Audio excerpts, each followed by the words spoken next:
할렐루야. 네, 하나님 살아계십니다. 좌우에 계신 분에게 인사하겠습니다. 하나님 살아계십니다. 살아계십니다. 얼마나 큰 축복의 메시지인지 모릅니다. 하나님 살아계십니다.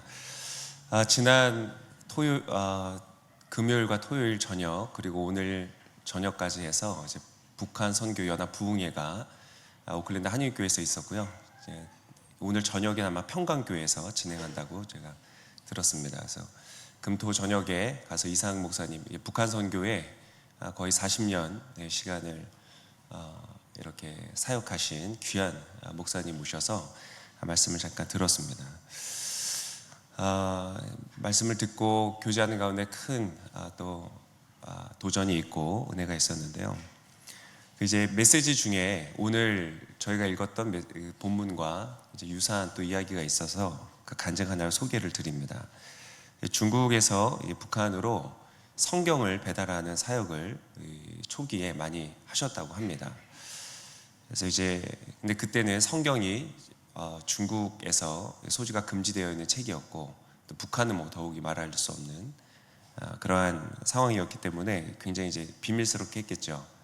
근데 이제 하는데 어느 날 성경을 배달하고 사람들과 함께 성경을 이제 가르치는 숨어서 하고 있는데 이제 공안이 경찰이죠. 중국 경찰이 들여닥친다는 소식을 듣고 이동을 해야 되는 상황이 된 겁니다. 그래서 거기에서 집을 빌려줬던 주인이 이 종이 쪽지를 하나 주는데 새로운 이제 주소인 겁니다. 여기로 이제 피하라. 그래서 그것을 받고 피했다고 합니다. 약 3시간 정도 거리에 있는 곳으로 막 이동을 했다고 합니다. 그래서 딱 이동해서 그 집에 딱 도착을 하고 도착을 한 지 한 5분이 지났는데 그 밖에서 누가 문을 두드리더랍니다. 그래서 문을 열었더니 한 낯선 아주머니가 그 자리에 서서 혹시 여기에 미국에서 오신 목사님이 계십니까? 이렇게 묻더랍니다. 자신의 이름도 알고 이상학 목사님이라는 분이 계십니까? 그래서 어떻게 오셨습니까? 물어봤더니 그분은 예수님을 믿는 가정에서 출생을 하신 북한 분이셨고 그러나 문화혁명 때 이 중국에서 큰 그 혁명이 일어나면서 성경들을 다 눈앞에서 불태우고 벌거벗긴 채 막 끌려다니면서 그런 핍박들을 받았던 예수님 믿는다는 이유로 그랬던 분이었다고 이렇게 자기를 소개하더랍니다. 그리고 그러던 중에 이제 성장해서 이제 나이가 들어가는 중에 언젠가부터 중국에도 성경이 들어온다는 소식을 듣고 그때부터 기도를 시작했다면 하나님 저도 성경을 주십시오. 성경이 이제 다 불태워졌으니까요. 그렇게 기도한 지 7년이 지났답니다. 7년을 기도하는데 어느 날 그때 이 목사님을 만나기 일주일 전에 하나님께서 그 분에게 집 주소를 가르쳐 주셨답니다. 이 집 주소로 가라.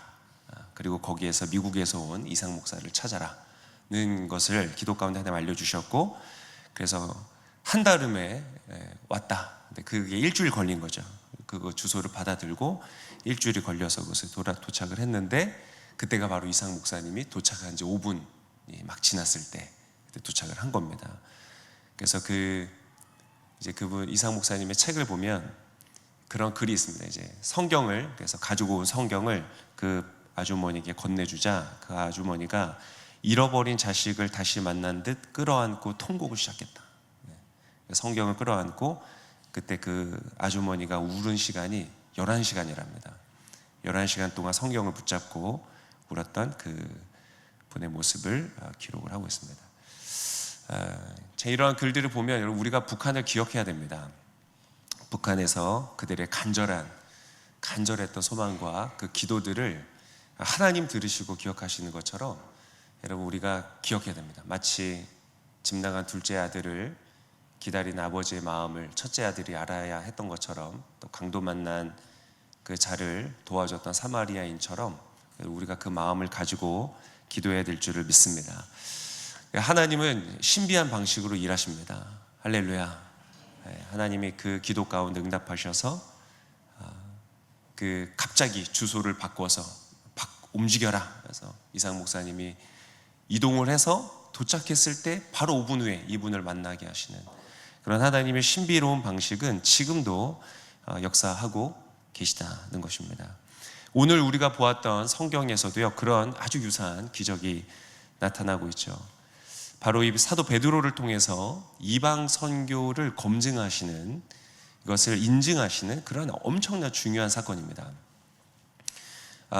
고넬료라 하는 그 로마 군대의 백부장인 사람이 있습니다. 근데 그에게 환상 중에 천사가 나타나서 집 주소를 알려줍니다.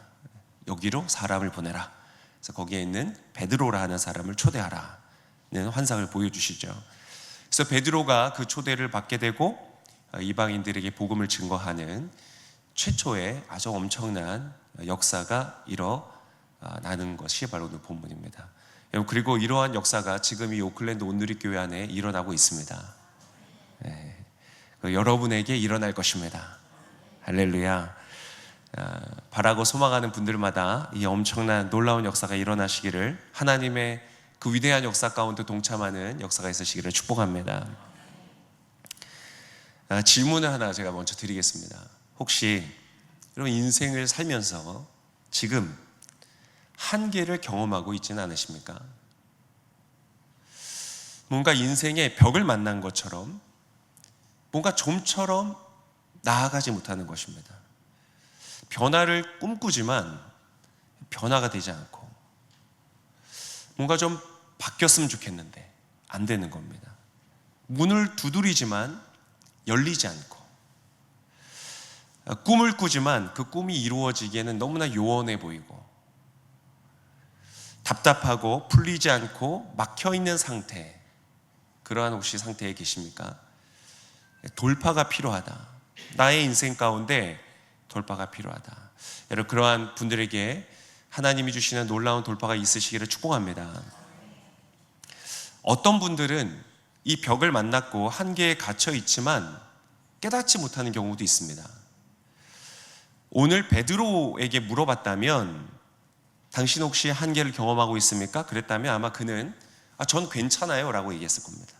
왜냐하면 베드로를 통해 안진뱅이가 일어나고 중풍병자가 낫고 죽은 자가 부활하는, 이거보다 더 할 수가 있겠습니까?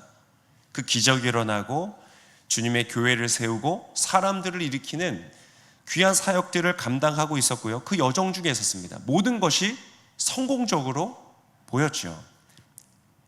아마 베드로에게 물어본다면 전 잘하고 있습니다, 문제 없습니다 라고 말했을 것입니다. 그러나 그는 한계에 갇혀 있었습니다.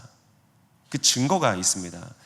오늘 읽진 않았지만 동일한 본문 10장의 13절과 14절에 이러한 기록이 있습니다. 우리 같이 한번 목소리로 읽겠습니다. 그때 베드로야 일어나 잡아먹으라 하는 음성이 베드로에게 들렸습니다. 베드로는 말도 안 됩니다, 주님, 저는 불결하고 더러운 음식은 먹어본 적이 없습니다 라고 지금 하나님께서 어떠한 일을 하려고 하십니다. 그때 베드로의 반응을 한번 보십시오. 말도 안 됩니다. 이게 베드로의 반응이었습니다. 하나님의 새 역사를 이루실 때에 주님, 이 벽은 넘어서는 안 됩니다. 넘을 수 없는 일입니다. 이건 안 되는 일입니다 라고 마치 십자가를 지겠다고 말씀하셨던 예수님을 막아선 것처럼 그 과거의 베드로의 모습을 보듯이 이건 아닙니다, 할 수 없습니다, 말이 안 됩니다 라고 말하는, 하나님의 새로운 역사를 거부하고 그 한계를 넘어서지 못하는 베드로의 모습을 우리는 보고 있습니다. 어떤 분들은 인생의 한계를 만났습니다. 넘어서야 하지만 때때로는 넘어서야 한다는 것조차 모를 때가 있습니다. 그 한계에 머문 지 너무 오래되어서 하나님의 부르심을 잊어버리고 넘어서지 않았기 때문에 그 한계 속에 살아감에도 불구하고 너무 오래되어서 그것조차 있는 경우도 있습니다. 때때로 어떤 분들은 그렇습니다. 왜 이것을 모를까? 하나님께서, 이유를 좀 잘 들으십시오. 하나님께서 놀라운 계획을 가지고 계신 것을 모르기 때문에 이 한계에 갇혀 계신 분들도 있습니다. 한 가지 더 질문 한번 드려보겠습니다. 여러분, 혹시 인생의 미래를 향해서 멋진 계획들을 가지고 계십니까? 없으십니까? 갑자기 없기로 하셨습니까? 저는 나름 멋진 계획들이 있습니다. 자녀를 어떻게 키울 것이고, 이 4차 산업혁명 시대, AI 시대, 이 시대에 우리 자녀들을 어떠한 사람, 여기서 어렵게 생존만을 하는 사람이 아니라 정말 이 시대를 이끌고 갈 수 있는 사람으로 어떻게 키울 수 있을 것인가 계획을 가지고 있습니다. 물론 지금까지 그게 잘 되고 있지는 않습니다. 많은 분들이 아마 인생의 계획을 가지고 있으실 겁니다. 2024년 벌써 절반이 흘러가고 있습니다. 잘 되고 계신지 모르겠습니다. 1년 후의 계획, 5년 후의 계획, 10년 후의 계획, 나의 노후를 어떻게 준비할 것인가의 계획, 그리고 자녀들을 어떻게 양육할 것인가의 계획, 재테크를 어떻게 할 것이고 자기 개발을 어떻게 할 것이고, 아마 그런 계획들이 있으실 것입니다. 없어도 괜찮습니다. 꼭 있으셔야 되는 건 아닙니다. 그러나 없어도 되지만 제가 더 중요한 질문을 한 가지 드리겠습니다. 여러분, 하나님도 혹시 여러분의 인생을 향하여 계획을 가지고 계실까요? 여러분을 향한 하나님의 계획이 있으실까요? 아멘. 당연히 있습니다. 왜냐하면 하나님 계획 세우기를 좋아하시거든요. 하나님은 계획이 많으십니다. 다양한 선택을 두고 내가 이리로 갈 것, 저리로 갈 것, 이 실수를 할 것, 저 실수를 할 것, 하나님은 모든 케이스를 가지고 하나님은 멋진 계획을 가지고 계십니다. 여러분, 그것은 정말 멋진 계획일까요? 비교할 수 없이 멋진 계획입니다. 내가 내 인생을 향하여 가진 계획보다, 내가 내 자녀를 향하여 가진 계획보다 그건 비교할 수 없이 멋지고 놀랍고 아름다운 계획인 줄을 믿습니다. 그런데요, 많은 사람들이 이 놀라운 축복 앞에 멈춰섭니다. 멈춰서요.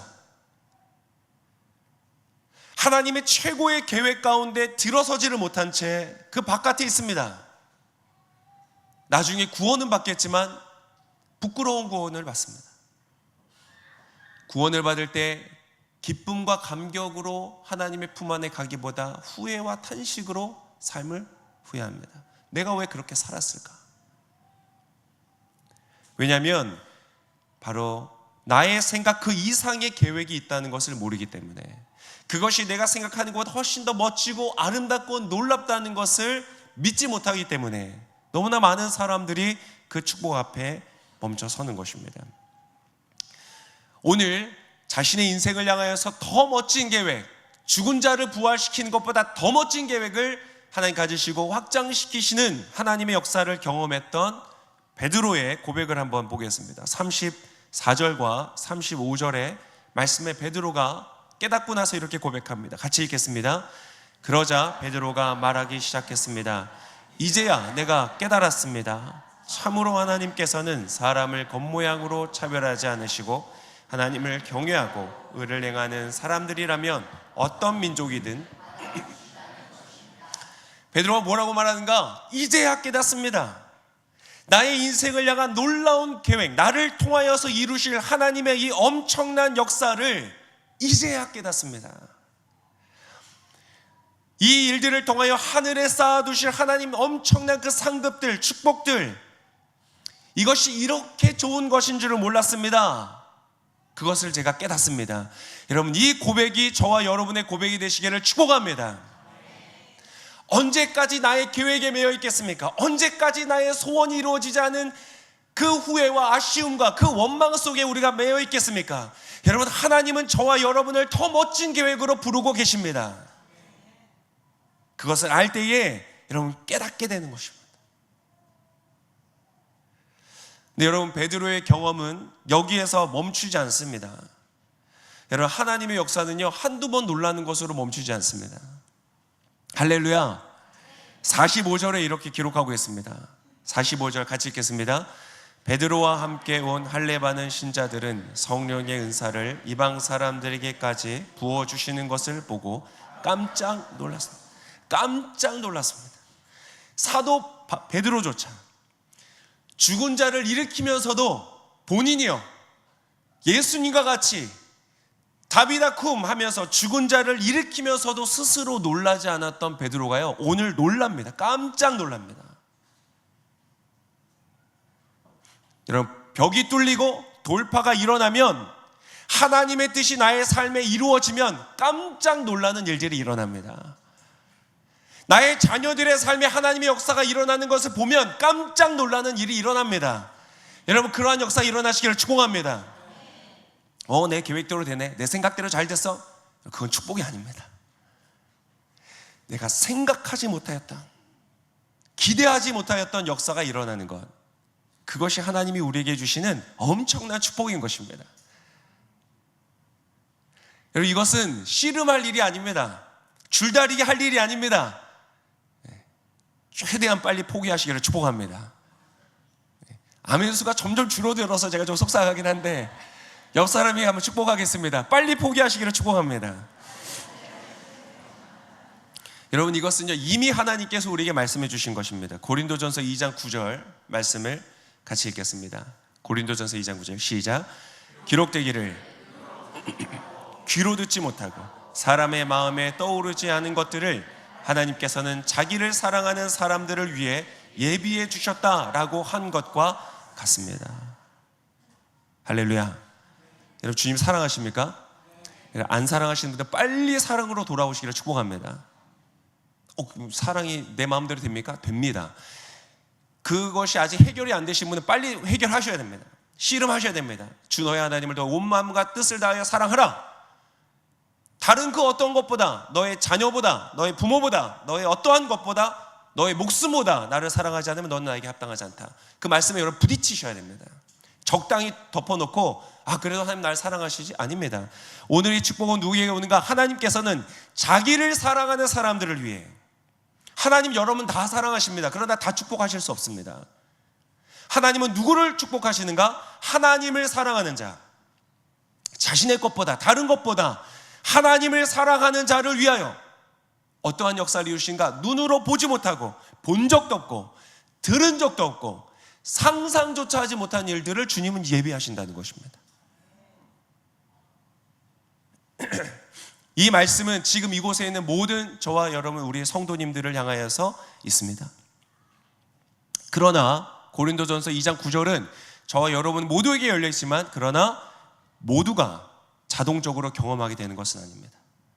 여러분, 돌파하시기를 축복합니다. 머물러 있지 마십시오.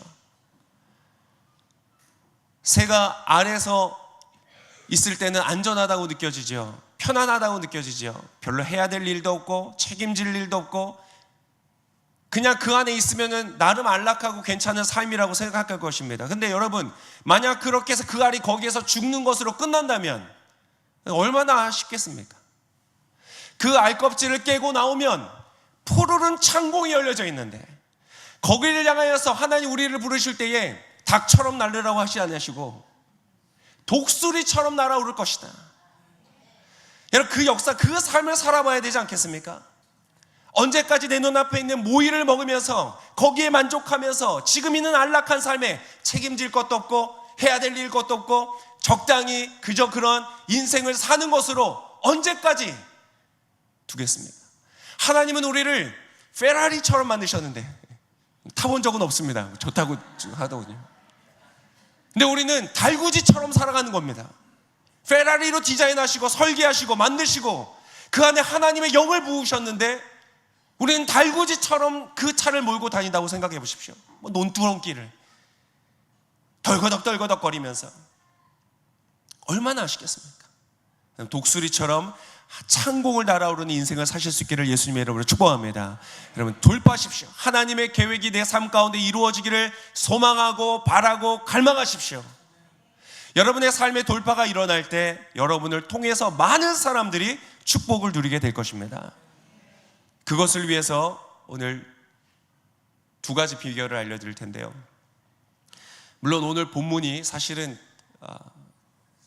중요한, 너무나 중요한 원리들을, 엄청난 사건들을 말해주고 있지만 오늘 제가 짧은 시간에 다 설명은 못하겠습니다. 나중에 기회가 되면 또 우리가 얘기 나눌 시간이 있을 거라 생각이 됩니다. 그러나 중요한 것은 오늘 하나님이 여러분의 삶을 향하여서 도전하신다는 것입니다. 그냥 베드로의 옛날 경험, 고넬료의 옛날 경험이 아니라 오늘 지금 여기에서 저와 여러분의 삶을 향하여서 하나님 이루기를 원하시는 계획이 있다는 것입니다. 이것을 소망하십시오. 갈망하십시오. 붙드십시오. 이 말씀을, 오늘의 이 말씀을 그냥 한 주 지나가는 말씀으로 기억하지 마시고 여러분 삶에 붙드십시오. 하나님 나에게도 이 놀라운, 깜짝 놀랄 만한 역사, 이제야 깨닫습니다라고 말하는 역사가 내 삶에 있게 하여 주십시오. 놀라운 역사 일어날 줄 믿습니다. 자, 돌파의 두 가지 비결을 알려드리겠습니다. 돌파하십시오. 첫 번째 돌파의 비결, 동력은 기도입니다. 동력은 기도입니다. 오늘 말씀에 10장의 9절의 말씀에 이렇게 기록되어 있습니다. 같이 읽겠습니다. 이튿날 난 12시쯤 그들이 여행을 계속하다가 욥바에 가까이 왔을 즈음 베드로는 지붕에 올라가 기도하려던 참이었습니다. 여러분, 여행 중에도 베드로는 기도하려 했습니다. 늘 기도했습니다. 돌파는 어떻게 시작되는가? 하나님의 계획과 역사, 나를 위하여 준비하신 하나님의 그 엄청난 계획, 그것은 언제 일어나는가? 기도할 때 일어난다. 인간이 보지도 못하고 들은 적도 없는 일인데 여러분 어떻게 일어나겠습니까? 여러분 어떻게 하시겠어요? 하나님께서 개입하지 않으시면 일어날 수 없습니다.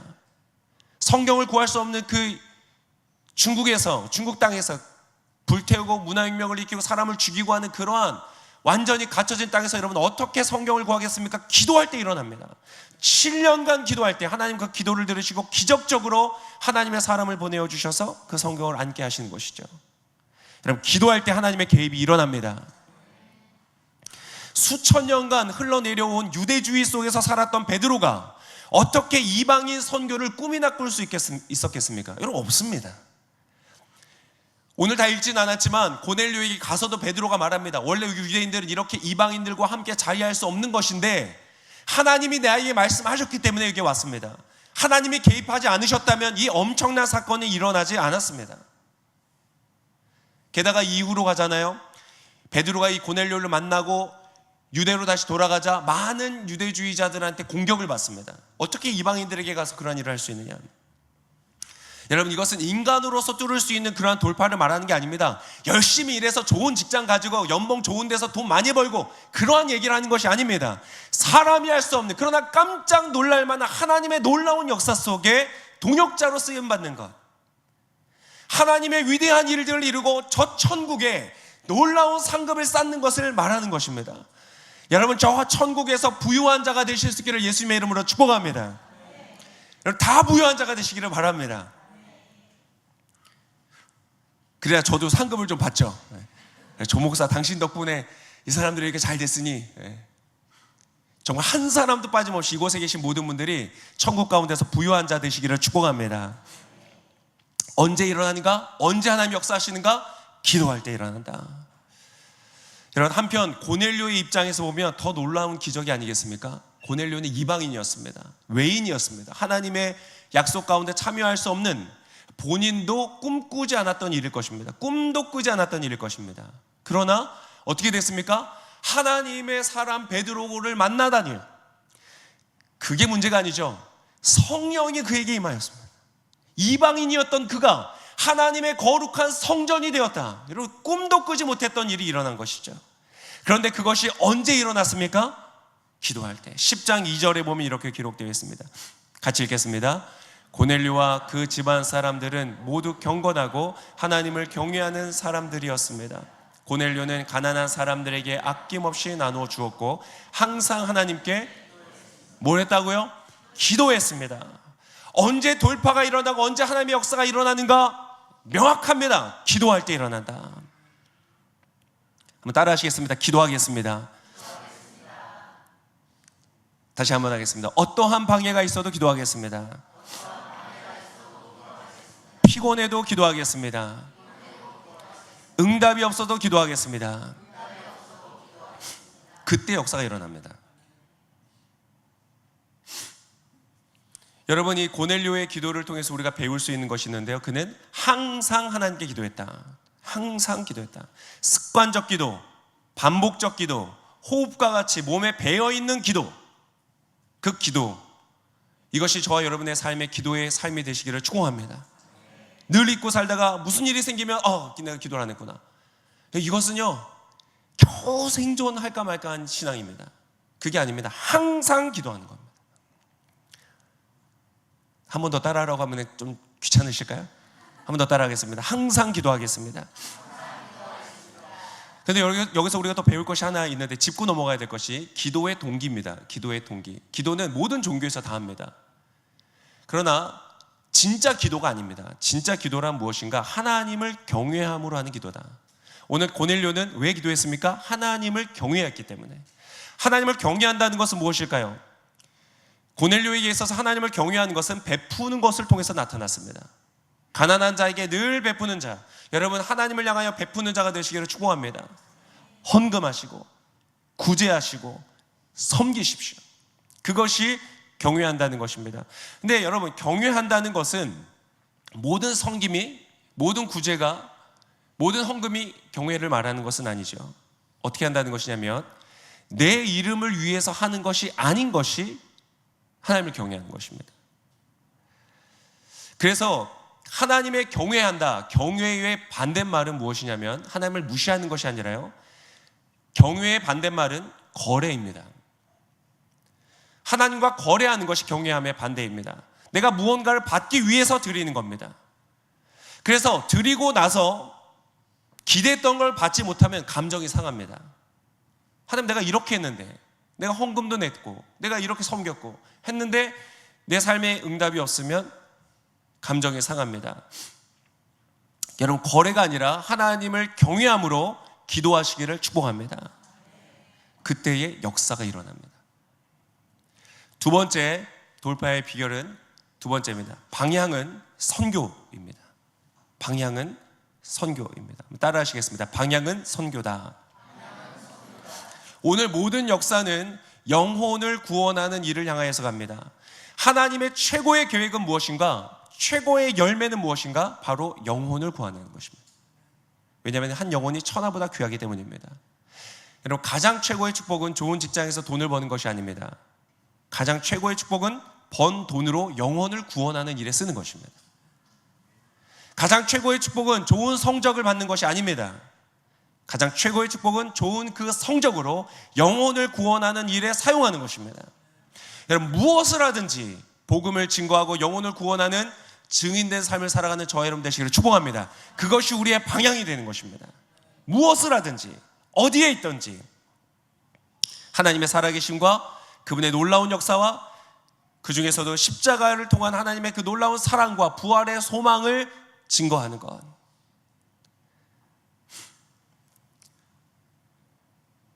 그때에 하나님의 놀라운 돌파가 우리의 삶에 일어납니다. 막힌 것 같고 뭔가 변화가 되지 않고 답답해져 있는 나의 삶의 한계를 뚫어내는 것은 바로 그것을 통하여서 오는 것입니다. 저희 하반기에 아울리치 갑니다. 할렐루야. 아웃리치가 무슨 말입니까? 아웃리치, 바깥으로 나간다는 것이죠. 내 삶의 울타리를 벗어나서 바깥으로 리치하는 것입니다. 내 삶에 매여 있지 않고 여러분 선교적 삶으로 돌파하실 수 있기를 예수님의 이름으로 축복합니다. 그래서 하반기에 저희 아웃리치가 있을 텐데 가시던지 보내시던지 지금부터 기도하면서 준비하시기를 바랍니다. 그리고요, 최선을 다해서 동참하시기를 바랍니다. 그때 우리의 삶에 놀라운 돌파가 일어날 줄을 믿습니다.